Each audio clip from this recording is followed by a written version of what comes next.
Well, one of the things I prided myself when I was living in China, and I had a couple of companies in China, both in Kowloon, the Kowloon side, Hong Kong, and also up in Shanghai, was I'm somebody that loves to work. So I would work 7 days a week, 18 hours a day, and really love the work. So there wasn't a lot of time for any socializing. No, but there's been huge changes. There's been huge changes since I started going to Hong Kong back in the 70s, and Taiwan, and obviously Shanghai. I think a lot of these changes are not for better. I think you're seeing, particularly in mainland China, one of the things that very much concerns me, we'll talk about later in the program, is this combination of 5G, AI, and social credit that can actually, start to. One of the things it does is to control and too much, and to really enslave the Chinese people by this kind of surveillance, this what's called social credit. I think it's very detrimental. And I think you're seeing also in Hong Kong. It's the freedom you have in Hong Kong is not nearly what the freedom they used to have. I think in Taiwan also, Taiwan feels like it's being, there's a lot of pressure coming from China. And so overall, which I think freedom, liberty, freedom of speech, freedom of religion is what can actually make the Chinese greater. You're seeing a suppression of that. And I think every day it's getting worse. And it really tears my heart out to think of some place like Hong Kong, that I went back into the 70s, and we'll talk later about the deal that was cut in 1997 to guarantee the freedom of the people in Hong Kong. You're seeing every day, I think, those rights taken away, and I think it's going to get to be on the world stage is something that's going to have to be addressed, because the suppression of the Chinese people and this whole issue of this surveillance and this personal surveillance in people's lives, the taking away of personal freedom, and really the destruction of the rule of law, I think is going to be reaching a crisis, Miles, and I think maybe a crisis in this coming year. 谢谢班农先生，对这个整个香港的担心啊，包括这个台湾，他非常的关注啊。我相信班农先生刚才说的这些话是很多美国和欧洲西方的精英所担心的，因为香港不是属于一个仅仅的香港人民的城市，香港在过去的100年扮演了东西方沟通的桥梁，它不仅是经济上的纽带，它是文化上交流的核心啊，它不仅仅是一个经济和文化，它还是各个族类东西方宗教信仰相互融合、相互包容，以及东西方在这个文明的社会共同的分享人类的文明的一个最重要的地方。所以说，香港是东西方的一个共同打造的完美的一个有法治的民主的社会。所以说，它不属于在主权上，它属于中国的，我们永远支持。但是这个主权和人权和精神上的这个神权，以及这些现在100年形成的这个香港的这基石法治，它不属于任何一个人的，它属于世界的。那么今天我们看到世界上所有的人都在为香港感到惋惜、感到担心这就是成了我们大家忧心忡忡的一个关键点。我们如何能让香港保持它的这个法治基础？如何保持它的国际性？那么共产党当时这个拿回香港的时候签的这个香港合约，其中一条50年不变，保持司法独立。那今天很显然，中国外交部都出来说，那已经是过去式了不算数了，耍这个流氓。那像班农先生这种具有国际性的影响力的政治家和政治运动家，那么他必须对这个事情要有所行为。美国和西方为了自己的利益，为了维护香港700万人的核心利益，和东西方之间保留这个仅有的唯一的用100年打造的这个宗教信仰文化的桥梁，我们必须要有行动。所以说，我们必须要说，班农先生，您认为美国下一步政府会不会采取行动，对香港政府对中国这个跟中国共产党的配合、绑架威胁操纵法律反对西方，您不觉得这是荒唐吗？您觉得美国会有具体的行动吗？班农先生，请您回答大家一下。Well, look, Hong Kong is one of the most unique places in the entire world. I think what the Hong Kong, the Chinese in Hong Kong have done is absolutely unbelievable. Remember, with an island with very limited, virtually no resources, natural resources, you made it into one of the great financial, capitals of the world. You had Wall Street in New York City, the city we're in today. You had the city of London, and you had Hong Kong. Hong Kong was a great capital market. I think what's happened, the deal that was actually reached in 1997 was supposed to provide, one country, two systems for 50 years, with the implication it would be extended past that. And I think what you've seen is a complete deterioration of that. Many of my friends in Hong Kong say today that they feel suppressed. They feel like they don't have their freedom. They feel like it's not nearly as free as it used to be, and it's only going to get worse. And I believe that in the coming year, this is going to be an absolute huge issue on the world stage, because Hong Kong has been so important to China. That's where the access to capital really came through, was for Hong Kong. And so the complete suppression of freedom, the complete suppression of freedom of speech, the people being worried whether they're going to be snatched off the streets, entrepreneurs and people, the capitalists, all of a sudden they're missing, and you don't know if they're in prisons in China or not, is going to get to be a huge issue. And so I think that this is going to be an international issue. I know that there are many people in the United States, particularly people in the financial community, people in the corporate community, in the media, and also in government, that are watching Hong Kong very closely. And I think that what we got to do this year is actually make this a much bigger story and make it a much bigger concern, so that people can take action. What's happening in Hong Kong is absolutely unacceptable. The deal was cut in 1997. That was supposed to be the deal that the people in Hong Kong, the Chinese in Hong Kong, agreed to, actually to merge back in, and to have China take the sovereignty back of Hong Kong. That was all agreed to. Nobody was debating that, but there's a whole system of rule of law, a whole system, Miles, of things that are supposed to take place that's not taking place, and that's not fair. It's also not right, and I think you're going to have to see. I think you're going to see in this coming year. In the coming years, it's going to get to be a huge issue on the international stage. Particularly, what you don't want to do is kill the entrepreneurism. Hong Kong is a lesson to the entire world of the spirit of the Chinese people, the entrepreneurial ability of the Chinese people to make something and to make something of themselves. And I think that that's one of the things that's the rule of law definitely needs to be reimposed into Hong Kong, and needs to be reimposed immediately. 我觉得班农先生刚才的讲呢，我相信是绝大多数的心声。稍后呢，我们会对这个有香港的一些对香港发的一些绝密文件的爆料啊，大家可以看到共产党对香港这个实行了黑社会式的黑手党式的这种统治方式。我相信这是香港人现在是感同身受，但是是不能发言的也没有什么行动的。所以说我们要香港也要保护香港，让香港人们知道真相，这是我们接下来做的。那么接下来我们要有一个问题的，很多战友这个非常关心的，就是说我们从香港看到了这个整个共产党所谓的一国两制的这个模式那么班农先生现在最近呢，中共提出来对台湾对台湾也要实行一国两制。台湾呢现在很多红旗飘飘很多庙里都是插着中共的红旗。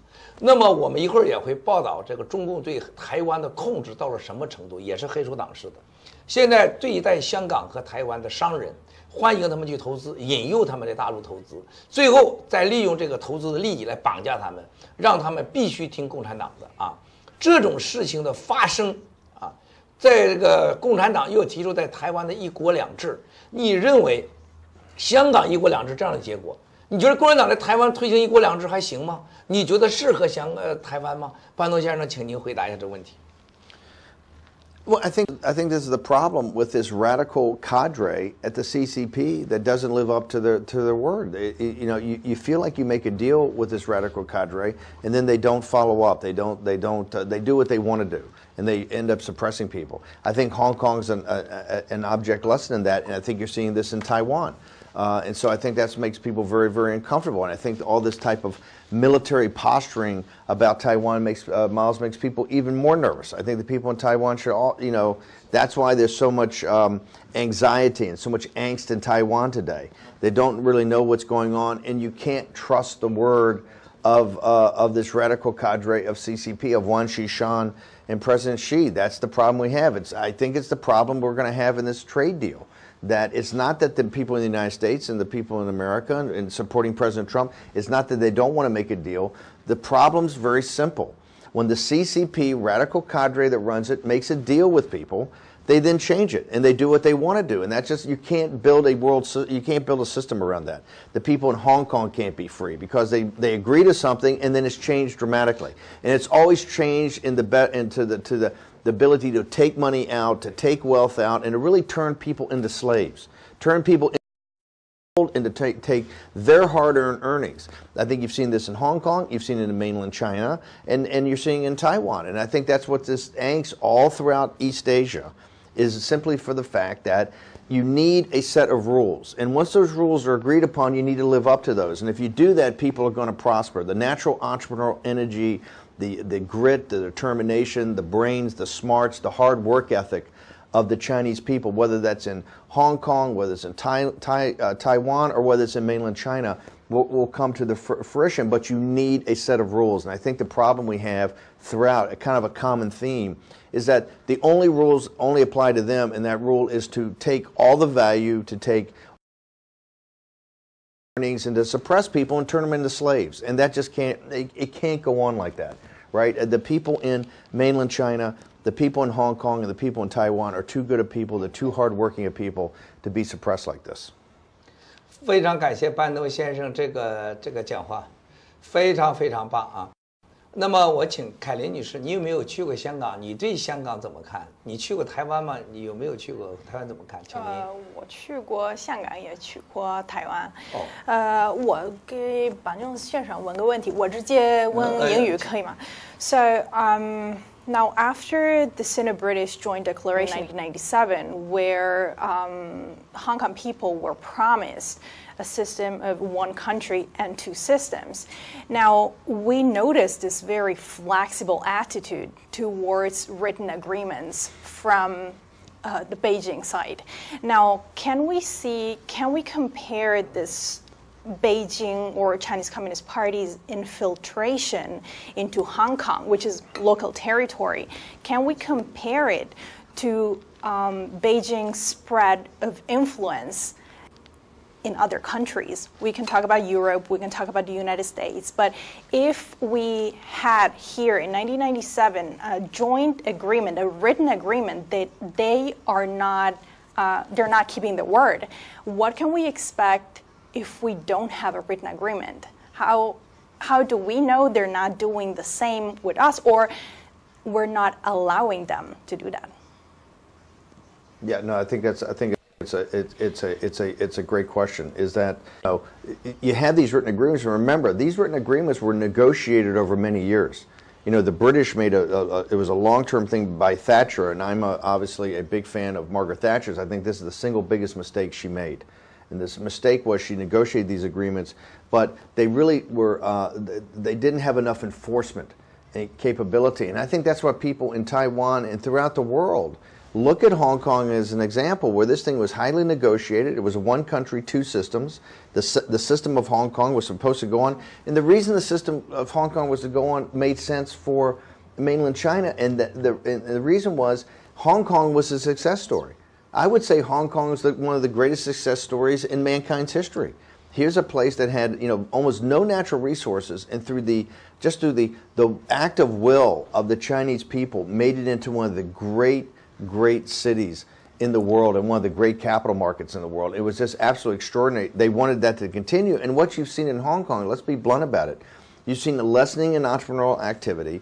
You've seen kind of a suppression of the capital markets. People are very concerned about putting their money into Hong Kong. They don't know if it could just be snatched.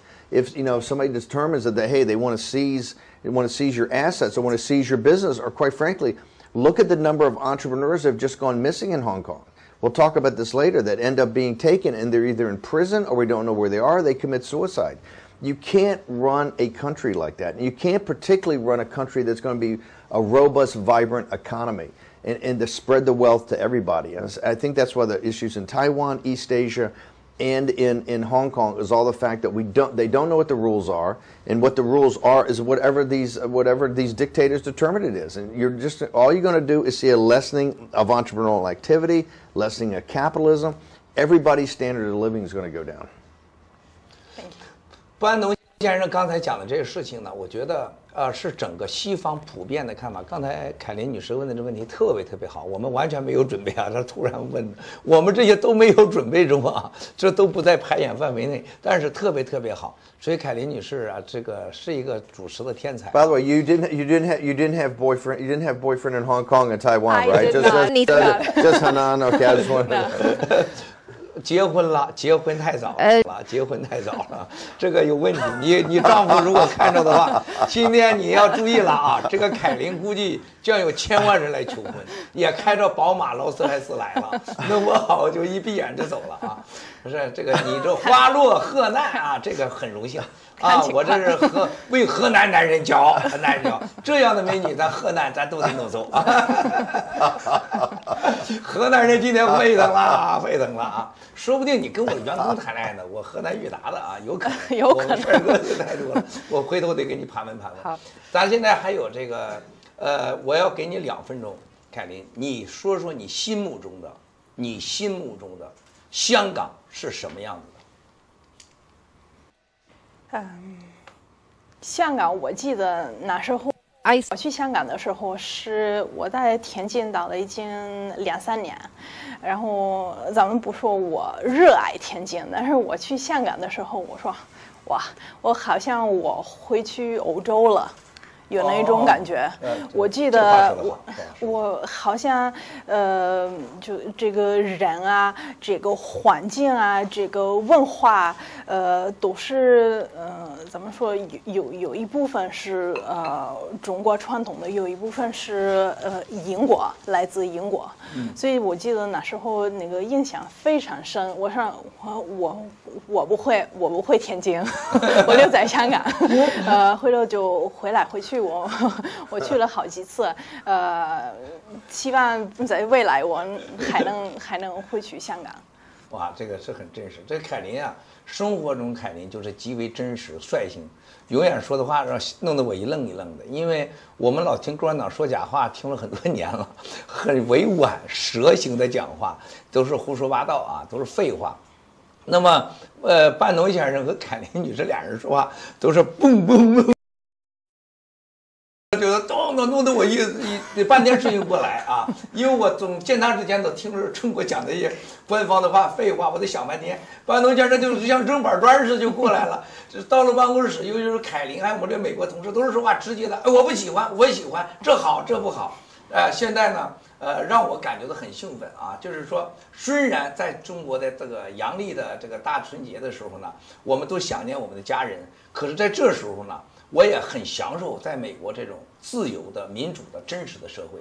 那么，班农先生，给你2分钟时间，你来说一下你心目中的香港未来会变成什么样子？正确的回答，到底美国对香港的官员和商人配合共产党这种黑社会的手段管理，会不会采取行动？请。Look, here in New York City, which I happen to think is the greatest city in the world because of its freedom and the rule of law, but I got to tell you, the 2 other cities that are my favorites besides New York are Hong Kong and Shanghai. And it's absolutely horrible what's happening in Hong Kong right now. And I think you're going to have a huge commitment. There are many companies, many banks, many people that have been very close to people in Hong Kong for decades. And I think you're going to see a huge resistance to the further deterioration of freedom in Hong Kong. I think this issue in Hong Kong, I think in 2019, 2020, is going to start to reach a crisis that's going to have to be addressed. You cannot have one of the great cities in the world, and Hong Kong is one of the great cities in the world, up with the same level of New York, the same level of London, the same level of Paris and Rome. You can't have a great city like Hong Kong have its freedom start to be taken away, particularly when the people agreed to this deal. It was a peaceful transition. Remember in 1997, there was a very peaceful transition into the sovereignty of China. Nobody's debating that, but it's about what that sovereignty means. That sovereignty wasn't supposed to mean to take away the freedoms in the rule of law to the people of Hong Kong. And I happen to think, since it's such a great city, and there's so many people throughout the world that have visited Hong Kong, they have friends there, they have family there, that this situation just can't continue, where people are snatched off the street, thrown in prison, and have their wealth taken away from them, whatever money they've saved. So I think this oppression, and really, let's talk about it. They're trying to enslave the people in Hong Kong. And I think that is just going to reach a crisis stage in 2019, 2020, and it's not going to be. I think you're going to have a huge counter reaction, and I think the world will stand as one with our brothers and sisters in Hong Kong. 谢谢班农先生这个总结。好的，我们现在接下来呢，就是关于达赖喇嘛啊，尊者达赖喇嘛的现在这个节目，我们现在该开始呢。首先呢，我要给大家介绍一下这个背景啊。然后在介绍背景的时候呢，会有一个短片和资料放出来，请大家开始先看一下。